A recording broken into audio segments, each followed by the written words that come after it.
Hello, it's Friday, July 2nd, July 2, and it's a good day.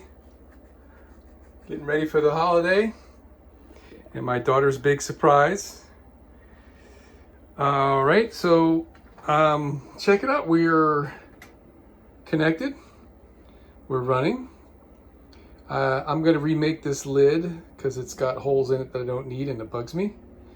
But I wanted to get this AC running because it's hotter than Hades in here, and I couldn't turn it on because I have it already permanently connected to the circuit breaker panel, and this only gets power from the inverter, and the inverter won't provide power unless the battery's connected, even on a pass-through, I'm pretty sure, but I didn't want to take the chance of messing something up. So I just temporarily hooked the battery up,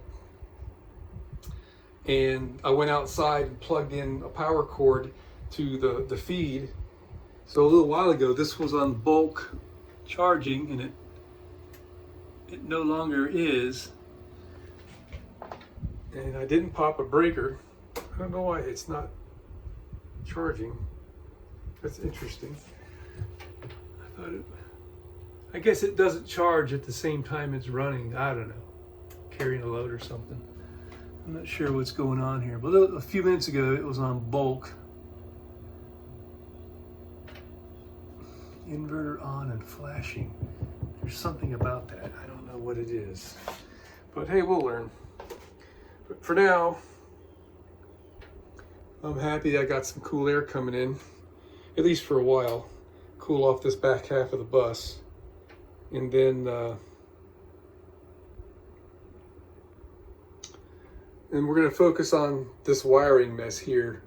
What I want to do is I still have this orange wire here is connected to the chassis battery and is temporarily providing me 12 volts power here, and technically I could hook up all this stuff and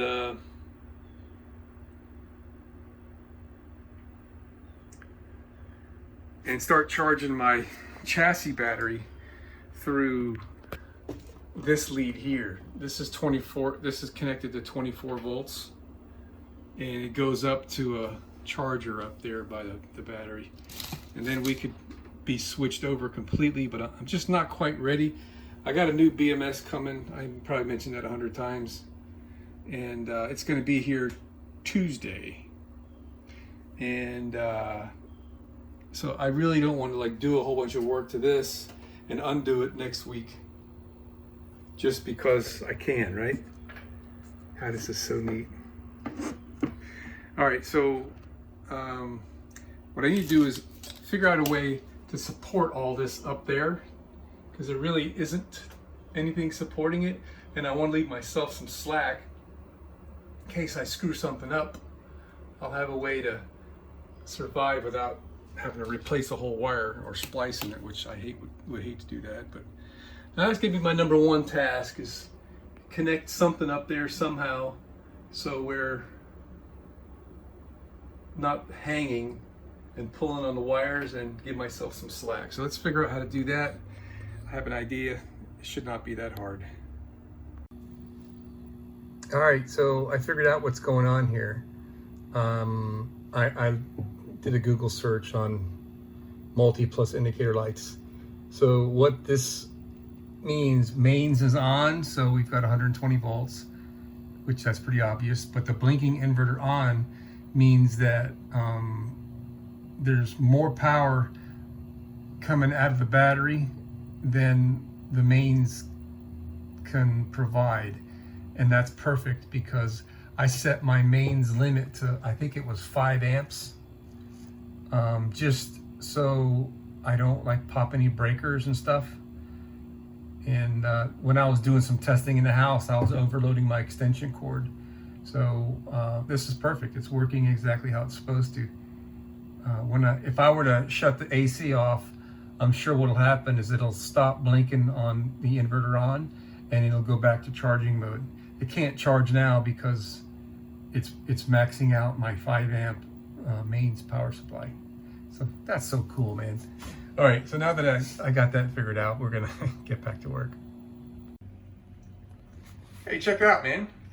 The AC has powered itself down to a lower level because it's already reached temperature in the room. So it's drawing less AC current. And as a result, the inverter has got less load on it. And it automatically switched over out of blinking on the inverter, which meant it was drawing more power out of the battery, more power out of the inverter rather, than the AC power supply could provide. But now it isn't. So now it's actually charging the battery back. I mean, it's probably just a few amps, but it is. Okay, we're going live here. It's just a mess, I know it, but I got this much of it done. All the circuits are connected. I don't have fuses in them yet. But what I'm getting ready to do now is power up the 24 to 12. And I've got my negative temporarily rigged up here on this orange wire, which is on this breaker, the 20 amp breaker. So it's a 40 amp device on the output. So I figured 20 amp on the input would be just adequate, since the amperage will double as the voltage halves. And I got my positive wire hooked up right on the battery there. And that's right here. Did I show you that? I'm sorry, I was there's the positive feeding this. Now that thing's got some serious capacitors in it. The first time I hooked it up, it made a nice arc. It scared me a little bit. But if you want to safely charge your capacitors, you can put a resistor in line or just use light. Here's a test light, and I got the test light hooked to my the negative of that. So if I connect this side of the test light to the negative on the power supply,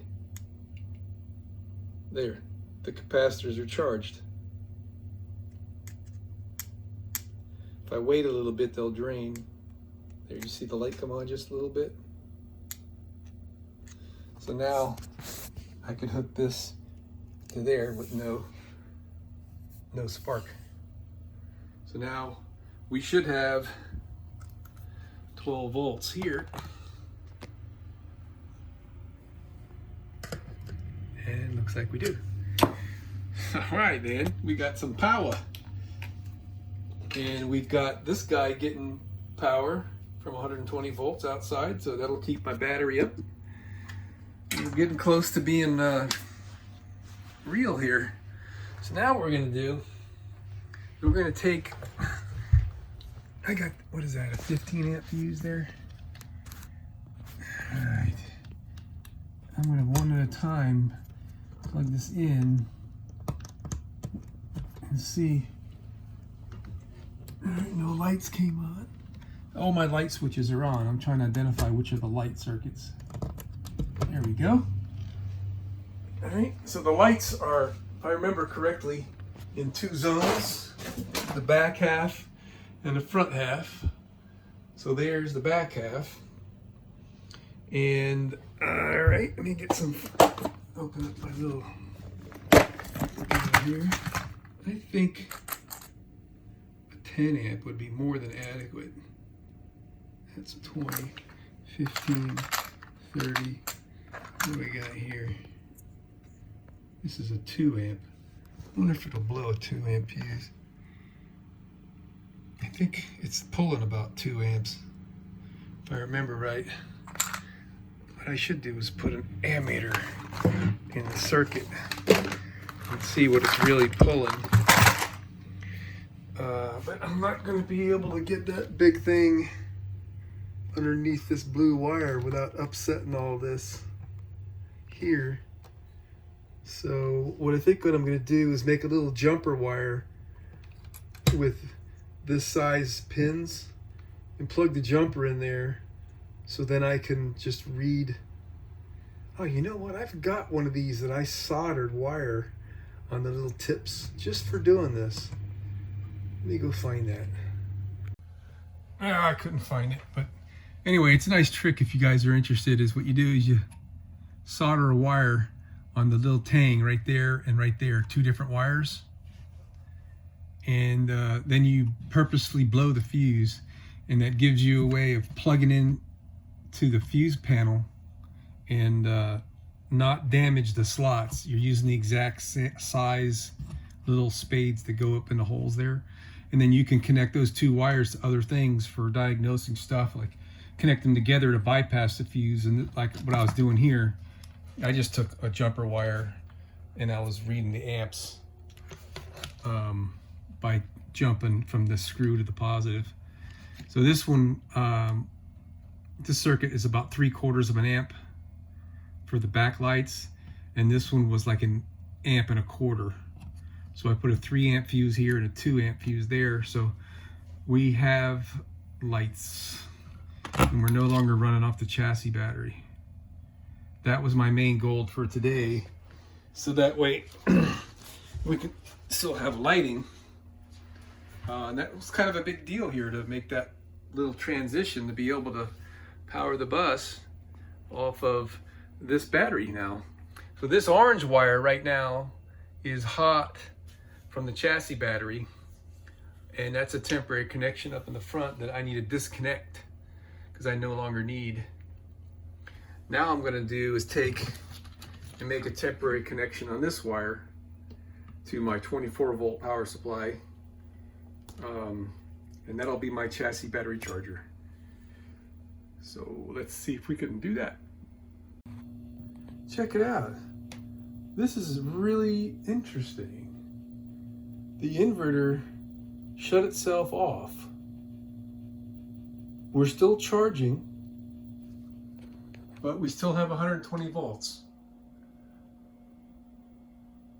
So I guess that is telling us that with the 5 amps of AC power that we have coming in, that's enough to run the air conditioner and charge the battery, and we're not inverting. Pretty cool.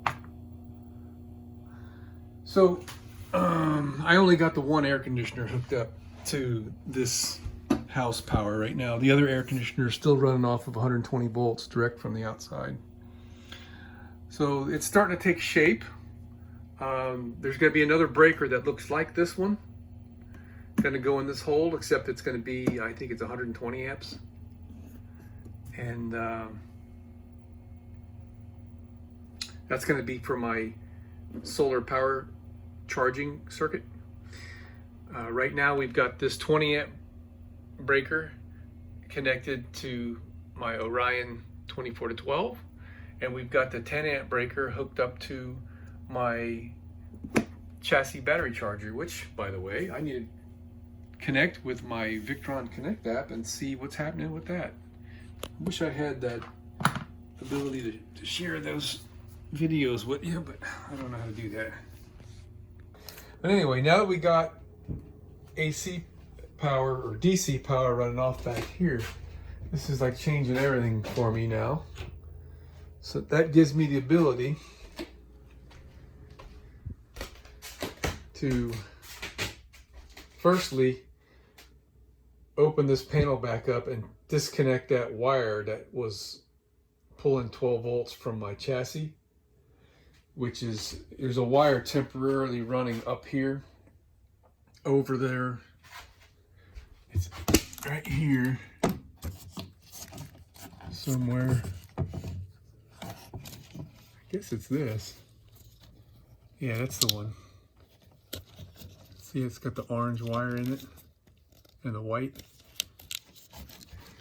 And that's right there. And that's right here. If I pull this, you see, I just got this rigged. The white wire's not going anywhere, and the orange wire is going to another orange wire. And so that's was temporarily giving me 12 volts to the back,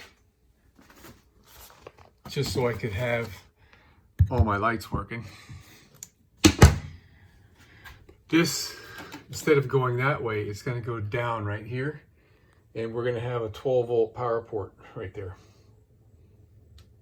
So now that we've got lights in here running off the house battery, I can disconnect that, like I said, and now I can go underneath the floor here, underneath from the outside. I can disconnect the chassis battery and mount the seat, because I got to nut and bolt this thing to down there and put some pieces of steel to spread the weight around and all that good stuff. And that, I think I already mentioned this, I needed to lower the seat because I added 3/4 of an inch from standard.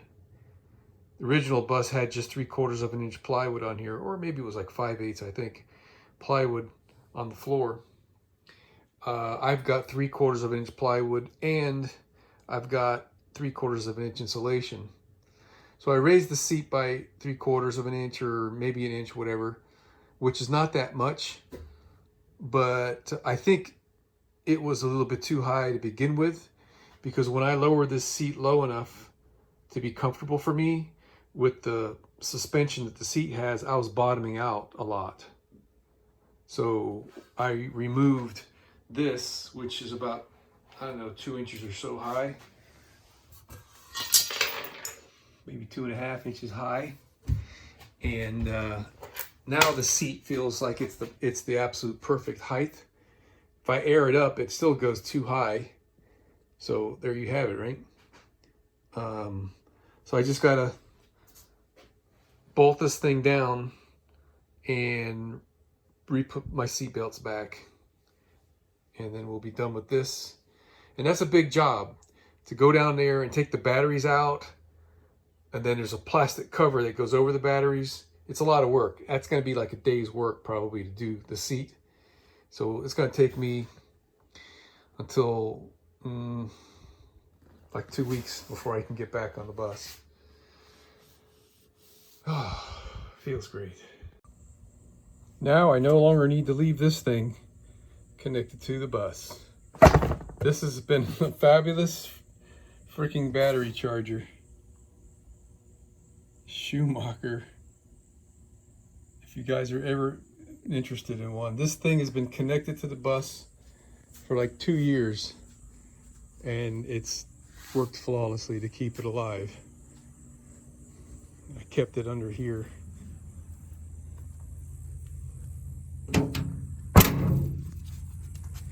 I had it sitting right there. Right there. So here's what I was talking about earlier. I gotta take the batteries out, unhook all these wires, and then I gotta just take this plastic thing out, which has got 2 screws on the top here, and it's got screws on the side. I guess it's 4 of them, and it's a real pain to get to. Those are self-lockers, so it's gonna be a real pain. Then up above this here is where the bottom of the driver's seat is for me to connect to. So another day.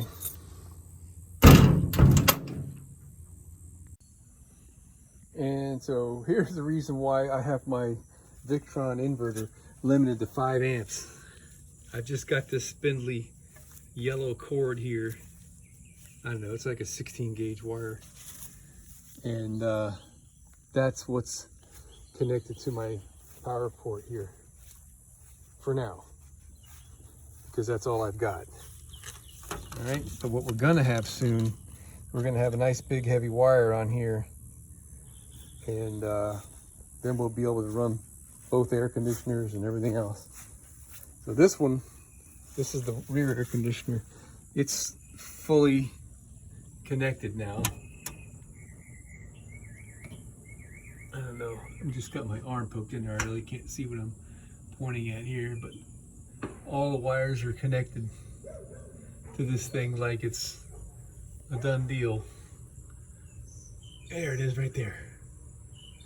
All right, and this one is not connected permanently. This has got a temporary plug, this black wire right here, that's just plugged into that outlet. I had the rear air conditioner plugged in that outlet as well. So my 12 gauge wire is here that goes to the breaker panel box. That I will hook that up here pretty soon, and then this wire, I may just use this wire for running the bus. I think this is 12 gauge. It really should be a 10 gauge, but I don't have a 30 amp circuit here. If I could find where it says on here what this is. I don't know where it is.